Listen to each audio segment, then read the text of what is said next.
Bonjour, aujourd'hui on va parler des vaccins contre le Covid et en particulier du vaccin Pfizer qui a commencé à être administré en France. Donc avant toute chose, moi je vais pas vous dire de vous faire vacciner ou de pas vous faire vacciner, ça c'est votre décision personnelle, puis ça appartient qu'à vous. Ce que je vais faire ici, c'est je vais essayer de répondre aux questions légitimes que chacun peut se poser ou doit se poser sur ce fameux vaccin. J'ai demandé aux gens qui suivent ma page Facebook de m'écrire en commentaire c'était quoi les questions les plus importantes pour eux, et puis j'ai fait une petite liste et je vais répondre à ça. Je dois vous dire, moi personnellement par exemple, que j'étais pas hyper chaud sur la façon dont les labos ont communiqué leurs résultats, notamment quand ils ont commencé à balancer des communiqués de presse alors qu'on n'avait pas de publication scientifique, c'était pas des méthodes de communication correctes à mon sens. Maintenant, on a des publications scientifiques solides et sérieuses, notamment pour Pfizer et Moderna, et je peux vous en parler de façon plus critique et sérieuse. Donc je vais d'abord vous rappeler comment le vaccin fonctionne, dans une première partie, et puis dans une deuxième partie, on va faire l'inventaire de la balance bénéfice-risque, c'est-à-dire, qu'est-ce qu'on gagne en se faisant vacciner, puis qu'est-ce qu'on perd en se faisant vacciner. Et pour ceux qui passeraient par là, les petits malins qui sont très pointus en sciences et qui ont envie de faire chier un peu, cette vidéo elle a pour but de vulgariser, elle s'adresse à des gens qui n'ont pas forcément un bagage en biologie du tout. Donc, le but pour moi c'est de donner des réponses correctes avec des explications simples. Et les réponses correctes, elles peuvent néanmoins être techniquement ou un petit peu inexactes, et c'est normal. Parce que si je voulais répondre de façon complètement correcte et ultra précise, il faudrait que je donne tout un cours d'immunologie, de virologie, de physiologie cellulaire, etc. C'est pas le cadre de la vidéo, et je suis pas sûr d'être hyper compétent là-dedans. Donc dans un premier temps, je vais vous expliquer comment le virus s'attaque aux cellules, et ça c'est important pour comprendre comment le vaccin peut agir, et puis quel est l'intérêt, qu'est-ce qu'on peut cibler sur le vaccin, et pour ça je dois déjà vous expliquer comment une cellule fonctionne, et c'est ce que je vais vous montrer maintenant.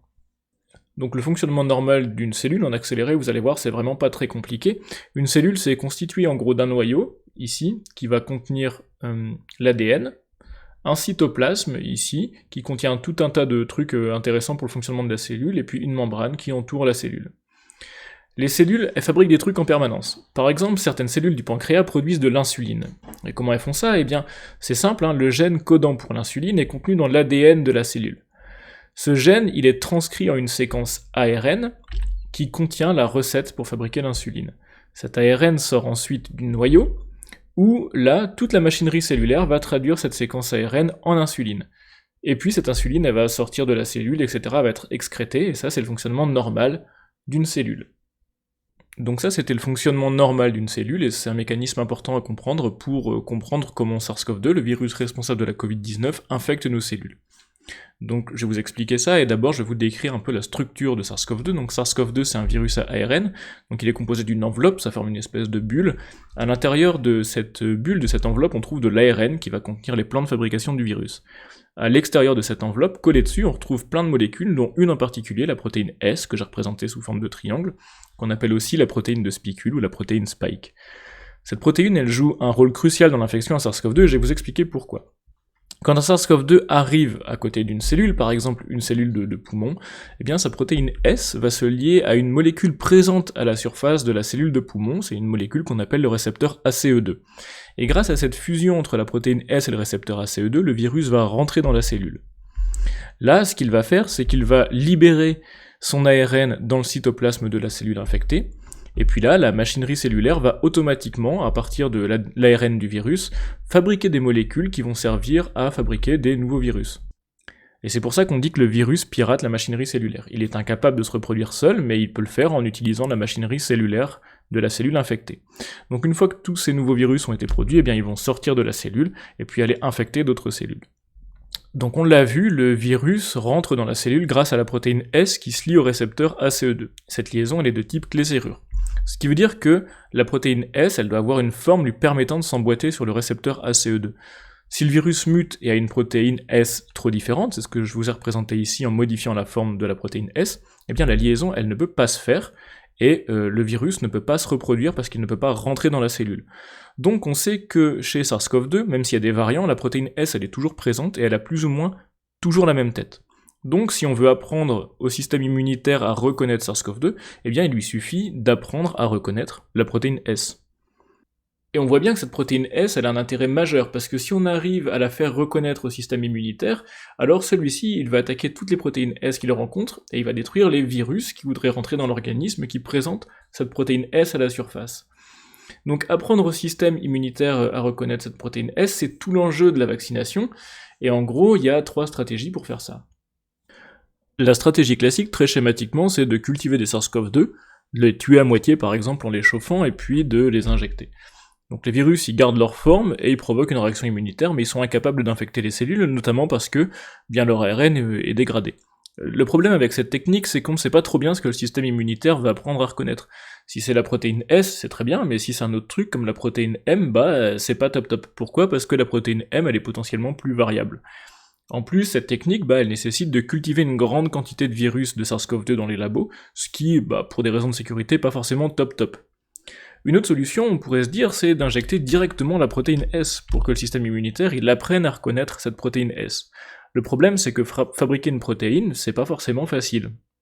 Et donc l'autre solution, très élégante, ça consiste à injecter l'ARN qui contient le plan de fabrication de la protéine S pour pirater la machinerie cellulaire, comme la SARS-CoV-2, et donc les quelques cellules qui reçoivent cet ARN, il n'y en a vraiment pas beaucoup, hein, ça va fabriquer un tout petit peu de protéine S, en toute petite quantité, mais en quantité suffisante néanmoins pour provoquer une petite réponse immunitaire, pour apprendre au système immunitaire à reconnaître cette protéine.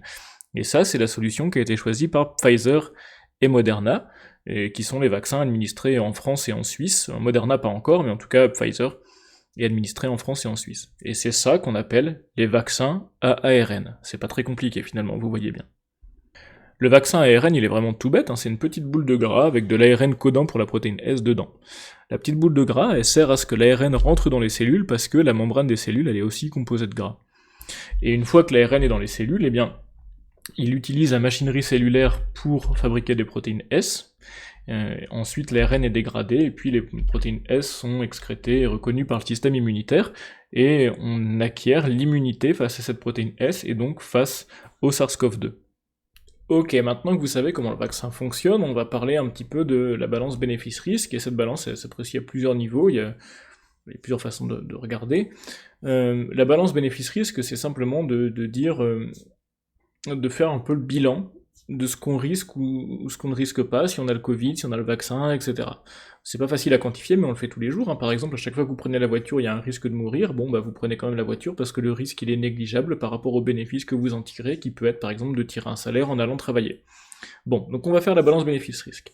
Déjà, la situation actuelle, on la connaît, hein, on voit bien qu'on n'arrive pas à contrôler l'épidémie. Ça fait des mois que ça dure, ça fait presque un an qu'on fait attention maintenant, ça fait des mois qu'il y a des gestes barrières, qu'il y a des confinements, des couvre-feux, etc. On n'arrive pas à stopper l'épidémie. Ça continue, c'est partout dans le monde comme ça, bon, c'est comme ça. Donc concrètement, à ce rythme-là, on va tous attraper le Covid à un moment ou à un autre, quoi. On va se le choper.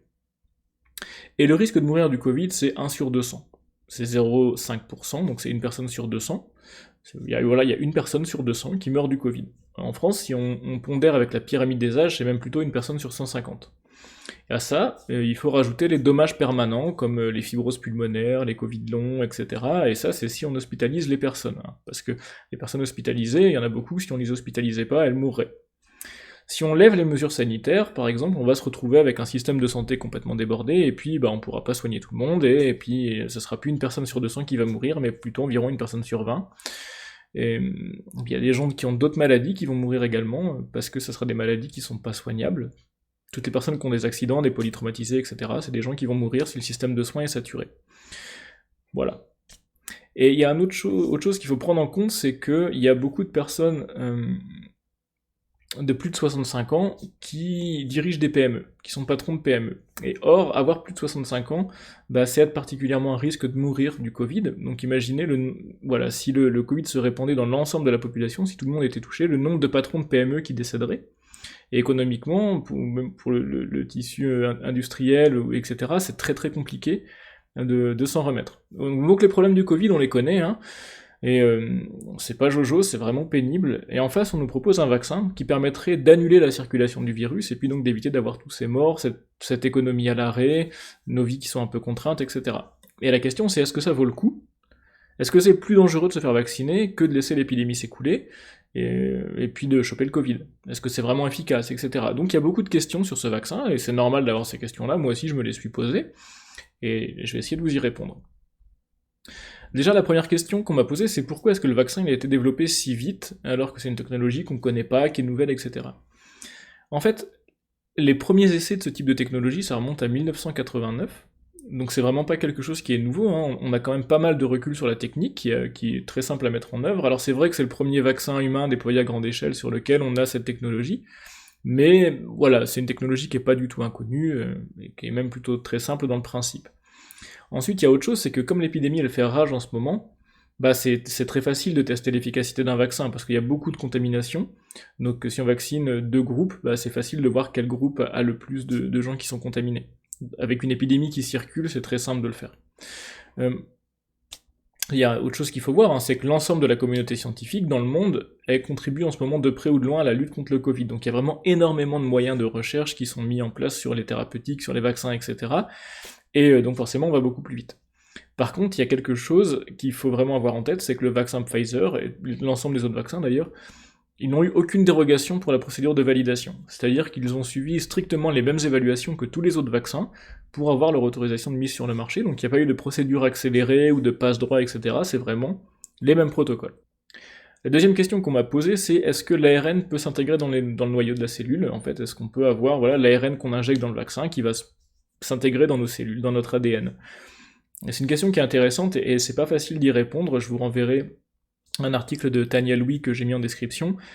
En fait, c'est théoriquement pas impossible que l'ARN se recombine au noyau, à l'ADN, mais c'est très très très improbable.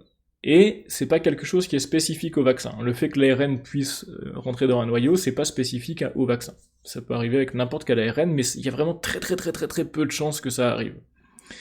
Ce qu'il faut voir par contre, c'est qu'avec le vaccin, on va injecter une toute petite dose d'ARN dans quelques cellules seulement. L'ARN il va être traduit en protéine S et puis il va se dégrader, c'est fini, il n'existe plus. Donc voilà, c'est vraiment très local, un petit peu d'ARN qui se dégrade et c'est fini. Quand vous attrapez le Covid, le virus, en fait, il va injecter des milliards et des milliards de copies d'ARN dans des milliards de cellules. Donc il y a beaucoup plus d'ARN de cette protéine S, par exemple, quand vous attrapez le Covid que quand vous avez le vaccin. Donc proportionnellement, bah, vous avez plus de risques d'intégrer de l'ARN du SARS-CoV-2 quand vous avez la maladie plutôt que quand vous êtes vacciné. Donc bah voilà, même si l'ARN se recombine au noyau, en plus, de toute façon, ça reste au niveau local, hein, ça va rester à l'endroit où c'est intégré, et puis ça va pas se transmettre aux enfants, par exemple. Puisque pour ça, il faudrait que l'ARN soit intégré à des spermatozoïdes ou des ovules. Autre question, est-ce que le vaccin empêche d'attraper le virus? Bah dans 90-95% des cas, oui, on va voir la publication ensuite. Et quand le virus pénètre l'organisme, bah, le système immunitaire, il reconnaît les protéines S et il va détruire les virus, ça marche très bien. On a du recul sur 2 mois, il n'y a pas de problème. Une question importante qui revient souvent, c'est est-ce que le vaccin empêche la transmission? Alors en théorie, oui. Et comme le vaccin il permet au système immunitaire de reconnaître le virus et de le détruire, bah celui-ci il n'a pas l'opportunité de se reproduire. Et donc la charge virale elle reste faible, elle reste trop faible pour être contaminante. Seulement, bah, les essais cliniques, c'est pas ça qu'ils ont essayé de tester. Ils ont testé, eux, si on pouvait attraper la maladie, mais ils n'ont pas testé si on pouvait se contaminer, si on attrapait quand même le Covid, voilà. Donc on peut pas répondre scientifiquement à cette question. Mais on a des forts doutes quand même. En science, quand on n'a pas testé une hypothèse, on ne peut pas se prononcer dessus, même si on a de très fortes raisons de penser que l'hypothèse tient la route. Ici, on a vraiment de très fortes raisons de penser que le vaccin va prévenir la contagion, la transmission du virus. C'est vraiment l'hypothèse la plus probable et de loin, mais comme on n'a pas fait d'études spécifiquement pour tester cette question, on ne peut pas y répondre. Mais c'est pas pour ça que le vaccin ne va pas empêcher la transmission. Des grandes chances que le vaccin empêche la transmission, c'est ce qui est le plus probable, mais on ne l'a pas testé encore. Autre question, pourquoi on vaccine les vieux d'abord? Ben, la jauge qu'on essaie d'ajuster avec les mesures sanitaires, c'est l'engorgement du système hospitalier. En gros, quand le système hospitalier commence à être saturé, on confine, et puis quand il commence à se décharger, on déconfine un petit peu. On sait que la moitié des décès, ça concerne des personnes de plus de 85 ans, et puis il me semble qu'environ la moitié des hospitalisations, ça concerne des personnes de plus de 65 ans. Donc si on vaccine juste les personnes de plus de 65 ans, on divise en gros par 2 le nombre de personnes en réanimation, et ça allège pas mal le système hospitalier. Donc en fait, en vaccinant peu de personnes, on a un grand effet sur le système de soins. Une autre question, qui est une forme de remarque, c'est oui, c'est un coup de Big Pharma pour s'enrichir. Et en fait, non. Pour l'industrie pharmaceutique, c'est beaucoup plus rentable d'avoir une épidémie que d'avoir des vaccins. Par exemple, le coût d'une journée en réanimation, c'est plus de 4000 euros. Donc quand une personne passe 10 jours en réanimation, ça coûte 40 000 euros, et une grande partie de ce prix, ça va correspondre aux consommables, aux drogues, à l'oxygène, etc., enfin tout le bazar qui sont vendus par les compagnies pharmaceutiques. Et le prix pour vacciner quelqu'un avec le vaccin Pfizer, donc l'injection plus le rappel, et 2 doses, c'est entre 20 et 30 euros. Maintenant voilà, on va considérer qu'il y a à peu près une personne sur 100 qui va en réanimation. Ça veut dire qu'à chaque fois que vous vaccinez 100 personnes, vous évitez une réanimation, en gros.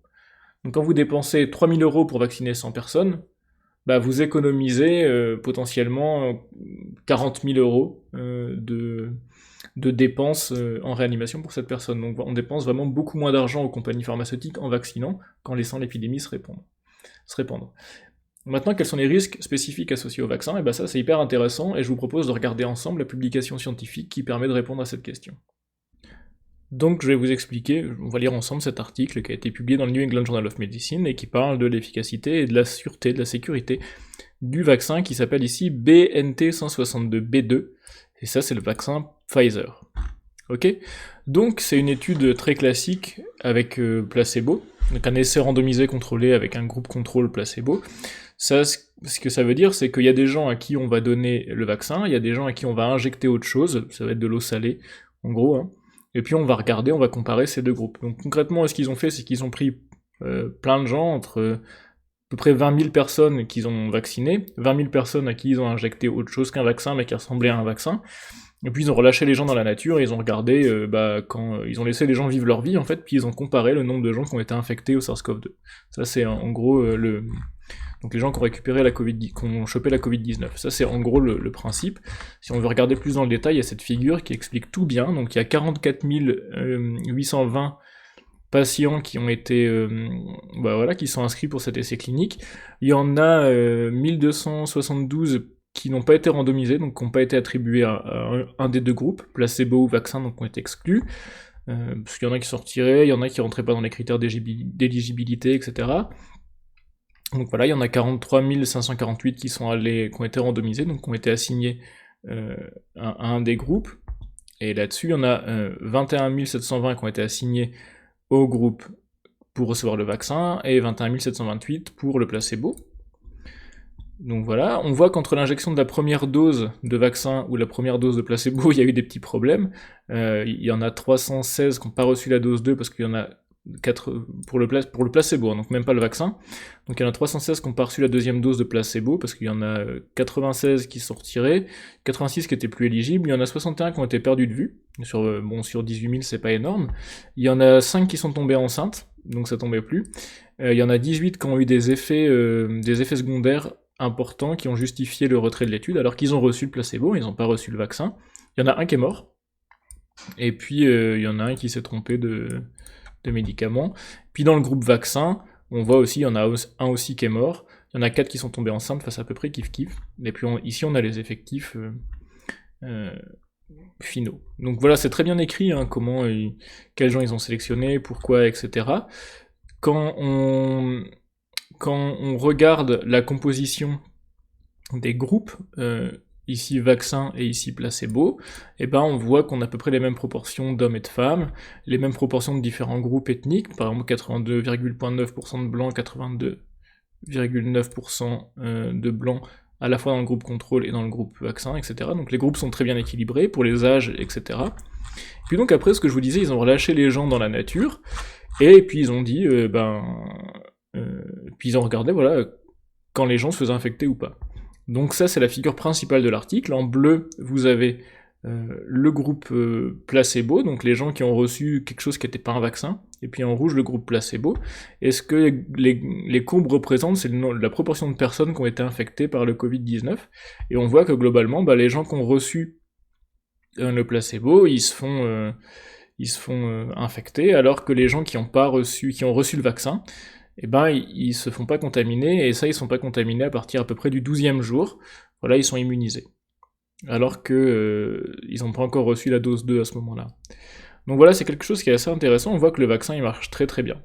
Le vaccin marche bien, ça c'est cool, mais est-ce qu'il y a eu des effets secondaires graves? Est-ce qu'il y a des problèmes? Alors ça, il l'indique très bien. Par exemple, dans cette figure, ce qui représente, cette figure-ci par exemple, c'est les effets indésirables locaux, donc à l'endroit où on a eu la piqûre, ce qui mesure c'est est-ce que c'est douloureux, est-ce que c'est rouge ou est-ce que c'est gonflé, Et il y a des catégories, donc en gros vert, bon ça fait rien, vert, bleu, bah, ça fait un petit peu mal mais pas trop. Sévère, c'est que ça empêche un petit peu l'activité quotidienne, par exemple c'est une gêne pour cuisiner, faire son activité quotidienne quoi. Et 4, en rouge, c'est qu'on va à l'hôpital, donc on voit qu'il n'y a pas eu d'événement en rouge. On voit par exemple pour la douleur au site d'injection, bah il y a quand même 14% des gens dans le groupe qui a pas reçu le vaccin, qui ont eu des douleurs. Il y en a eu beaucoup plus dans le groupe qui ont reçu le vaccin. Mais ça c'est normal, hein, c'est quelque chose de classique. On voit que pour la rougeur et puis le gonflement, c'est pareil, c'est un petit peu plus important dans le groupe qui a reçu le vaccin, mais il n'y a pas de truc très très très grave. Donc ça c'est pour les effets locaux, à l'endroit où on a eu la piqûre, et puis pour les effets plus globaux, donc tout ce qui va être fièvre, etc. Donc voilà tout ce qu'ils ont regardé, hein, la fièvre, la fatigue, les maux de tête, les frissonnements, enfin les frissons, quand on vomit, la diarrhée, les douleurs musculaires, pardon, etc. Donc on voit qu'à chaque fois, bah, on a ces effets indésirables dans le groupe placebo. Et en fait, ça ce qui se passe, c'est imaginer, vous donnez un verre d'eau à 200 personnes, et puis vous dites à ces 200 personnes, dans les 28 jours qui suivent, dès que tu ressens quelque chose, tu me dis. Donc si tu te sens pas bien, que t'es fatigué, que t'as mal à la tête, tu me dis, tu notes. En fait, il y a beaucoup de ces effets qui vont pas être dus au fait que les gens ont bu un verre d'eau, mais juste parce que c'est ce qu'ils perçoivent dans leur vie de tous les jours. On voit qu'on a quand même un petit peu plus de ces effets secondaires là où il y a le vaccin, donc quand ça s'appelle BNT 162b2. Mais c'est pas des différences qui sont énormes. Et pareil, on n'a pas de choses en grade 4, donc on n'a pas d'effets secondaires très graves qui nécessitent une hospitalisation par exemple. Donc ça c'est plutôt pas mal. On a quelque chose qui est vraiment... voilà, il y a assez peu d'effets secondaires, enfin pas plus qu'un vaccin normal, quoi. Si on veut regarder un petit peu plus dans le détail, il faut aller regarder dans ce qu'on appelle les supplementary material de l'article. C'est ce qu'ici, un supplementary appendix. Et puis là, il y a plein de tables. Donc, par exemple, ici, sur la table S3, c'est les effets indésirables qui ont été perçus. Donc par exemple, donc ici on a le groupe vaccin, ici on a le groupe placebo. Et ce qui se passe, c'est que on a ici le nombre de gens qui ont eu n'importe quel effet indésirable, ici des effets indésirables sérieux, ou des effets indésirables qui ont conduit au retrait de l'essai clinique, ou la mort. Donc on a vu tout à l'heure qu'il y a 2 personnes qui sont mortes dans le groupe vaccin, et puis 4 personnes qui sont mortes dans le groupe placebo. Bon bah c'est normal, il y a des gens qui meurent, voilà, c'est comme ça, en dehors du fait qu'ils aient été vaccinés, qu'ils aient reçu un médicament, etc. On voit que concrètement, enfin globalement, il y a quand même beaucoup plus. Alors ce qu'ils ont mis en related ici, c'est les effets indésirables qui ont été jugés être dus à l'injection. Sauf que ce qu'il faut voir, c'est que donc c'est un médecin qui évalue ça, mais le médecin, quand il évalue, il sait pas si son patient il a reçu vraiment le vaccin ou le traitement. Donc lui, il dit, bah là, je vois que t'as de la fièvre, moi je pense que c'est parce que c'est dû à la piqûre que t'as reçue. En fait, il sait pas que la personne a reçu le placebo. Donc on voit qu'il y a déjà presque 1100 personnes dans le groupe placebo, donc qui n'ont pas reçu le vaccin, qui ont eu des effets secondaires que leur médecin a jugé être dus au fait qu'ils aient reçu la piqûre. Bon. On voit que dans les effets sérieux, il y a 4 personnes qui ont eu des effets sérieux dans le groupe vaccin, 0 dans le groupe placebo. Donc ouais, il y a quelques effets, mais 4 personnes sur 21 621, c'est pas énorme. Et puis voilà, il y a eu 2 morts dans le groupe vaccin et 4 morts dans le groupe placebo. Donc globalement, il n'y a pas beaucoup plus d'effets indésirables sérieux. Ce vaccin ne met pas en danger les gens, quoi. Il y a des inconforts, il y a de la fièvre, il peut y avoir des vomissements, des diarrhées, hein, c'est ce qu'on voyait ici par exemple. On a plus de fatigue, de maux de tête, de frissons, un petit syndrome grippaux, et puis des douleurs musculaires, mais c'est pas des choses très très graves, voilà. Donc voilà, on a vu qu'il y avait des effets secondaires, des risques associés au vaccin. Maintenant, il faut essayer de mettre ces risques en relation avec les risques qu'on encourt quand on chope le Covid, si jamais il n'y a pas la vaccination et puis que la maladie se répand dans la population. Donc il y a un site web qui est bien fait, qui est celui-ci, là, je vais vous mettre le lien dans la description. Et en fait, il sort pas les données de nulle part, il sort des publications scientifiques relatives à l'épidémie et au vaccin. et on peut simuler. Donc là, j'ai choisi ici le vaccin Pfizer, moi j'ai 34 ans, donc je vais choisir la tranche d'âge 30-39 ans. On voit que, donc on prend deux groupes de 10 000 personnes, pas vaccinées ou vaccinées. Sur les groupes de 10 000 personnes, il y en a 120 qui seront hospitalisés, 3 qui vont mourir, et puis 3000 qui auront des symptômes de Covid long. Ok. Pour 10 000 personnes vaccinées, donc elles chopent pas la maladie, il y en a 6 qui seront, ou alors qui vont faire des formes modérées, il y en a 6 qui seront hospitalisés seulement, il y en a 0 qui vont décéder, et puis il y aura il y aura que 150 personnes qui auront des symptômes persistants sur 56 jours. Donc voilà, ça se lit, en fait en gris, il se passe rien, vous n'êtes pas malade, il se passe que dalle, et en bleu vous êtes malade, en jaune vous avez des symptômes persistants, en rouge hospitalisé, en noir vous mourrez. Donc moi pour ma tranche d'âge, j'ai déjà une bonne balance bénéfice-risque, c'est-à-dire que j'encours vraiment moins de risques si je suis vacciné par rapport à quand je suis par rapport à si je suis pas vacciné. Si je regarde pour ma mère par exemple, qui est dans la tranche 60-69 ans, 60-70 ans, alors c'est un petit peu long à se mettre en place, voilà. Dans sa tranche d'âge, si on n'est pas vacciné, donc on va choper le Covid, il y a 670 hospitalisations, quasiment 100 décès, donc ma mère a en gros 1% de chance de mourir du Covid si elle le chope, et puis 5500 Covid long, alors que si ma mère était vaccinée, eh bien elle aurait que 34 chances sur 10 000 d'être hospitalisée, seulement 5 chances sur 10 000 de mourir. Voilà, je vous invite à faire ça, faire des simulations sur ce site web là. Et puis voilà, c'est la fin de la partie données, analyse, etc. Voilà, on arrive à la fin de cette vidéo, j'espère que vous avez appris des trucs cool, que vous comprenez comment le virus fonctionne, pourquoi on a fait ces vaccins-là, comment les vaccins ARN fonctionnent, c'est quoi le ratio bénéfice-risque, et puis ensuite vous déciderez de vous faire vacciner ou pas, selon les informations que vous avez à disposition. Je vous dis juste ce que moi je vais faire. Moi je me ferai vacciner dès que possible, parce que voilà, au vu des informations que j'ai, je trouve que c'est le plus sage, et si tout le monde se fait vacciner, c'est là qu'on retrouvera le plus une vie à peu près normale. Il faut savoir qu'il y a 1 mois, 2 mois, quand on a eu les communiqués de presse, j'étais beaucoup moins chaud à me faire vacciner que maintenant, mais la littérature scientifique a été publiée, et par rapport à ce qu'on a maintenant, je me ferai clairement vacciner. Même si je peux, je me filmerai ou je me prendrai en photo quand je me fais vacciner. Il faut savoir que j'aime pas trop les aiguilles du tout, mais je le ferai quand même, voilà, pour donner l'exemple. Et voilà. En tout cas, j'espère que ça vous a plu. Si vous avez des bonnes remarques à faire, mettez-les dans les commentaires, parce qu'en ce moment, je reçois beaucoup de commentaires très négatifs de la part de la team, des trolls habituels, quoi. Défenseurs de la chloroquine, tout le bazar. Et puis, voilà, si vous pensez que la vidéo est utile, que vous avez appris des trucs, partagez-la, abonnez-vous, et puis on se donne rendez-vous la prochaine fois. Voilà, salut!